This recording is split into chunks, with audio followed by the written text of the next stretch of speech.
విధానాల వల్ల తప్ప మరొకరి వల్ల కాదు అనే విషయాన్ని కూడా ఇక్కడ గమనించాలని ఈ సందర్భంగా నేను చెప్పవచ్చు. కాకినాడలో సీఎం చంద్రబాబు 76వ జన్మదిన వేడుకలు ఘనంగా నిర్వహించారు. టీడీపీ రాష్ట్ర కార్యనిర్వాహక కార్యదర్శి కటకంశెట్టి బాబీ ఆధ్వర్యంలో సెలబ్రేషన్స్ చేశారు. ముఖ్య అతిథిగా కాకినాడ రూరల్ ఎమ్మెల్యే పంతం నానాజీ హాజరయ్యారు. చంద్రబాబు మహిళా పక్షపాతి అని, నేడు డ్వాక్రా సంఘాల ద్వారా మహిళలు పారిశ్రామిక రంగంలో అభివృద్ధి చెందుతున్నారంటే కేవలం చంద్రబాబు విజన్ అని పంతం నానాజీ తెలిపారు. సీఎంగా చంద్రబాబు మరో 10 ఏళ్లు పరిపాలన కొనసాగితేనే రాష్ట్రం అభివృద్ధి చెందుతుందని కటకంశెట్టి బాబీ పేర్కొన్నారు.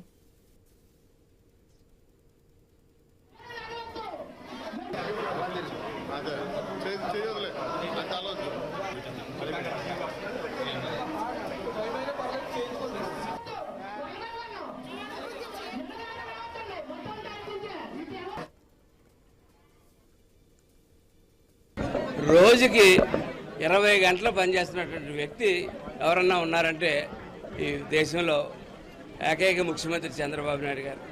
అటువంటి చంద్రబాబు నాయుడు గారికి ఇంకొక 15 ఏళ్ల పాటు ఈ కూటమి రాష్ట్రంలో, ఈ రాష్ట్రం పాడైపోయినటువంటి ఈ రాష్ట్రాన్ని, గత 5 సంవత్సరాలుగా పాడైపోయినటువంటి రాష్ట్రాన్ని వారు తిరిగి బాగు చేసి దాన్ని ముందుకు తీసుకెళ్లేదాకా ఆయన ఆరోగ్యాలతో ఉండాలని, వారు పవన్ కళ్యాణ్ గారు కలిసిమెలిసి ఉండాలని, వారిద్దరూ పవన్ కళ్యాణ్ గారు చెప్పినట్టుగా 15 ఏళ్ల పాటు వాళ్ళు ప్రజాశ్రేయస్సు కోసం వాళ్ళిద్దరూ కలిసి పోరాడాలని చెప్పి కోరుకుంటూ, అలాగే అనారోగ్యంతో ఉన్నటువంటి శస్త్రచికిత్స జరిగినటువంటి పవన్ కళ్యాణ్ గారు త్వరగా కోలుకోవాలని చెప్పి కోలుకుని ప్రజా జీవితంలోకి రావాలి.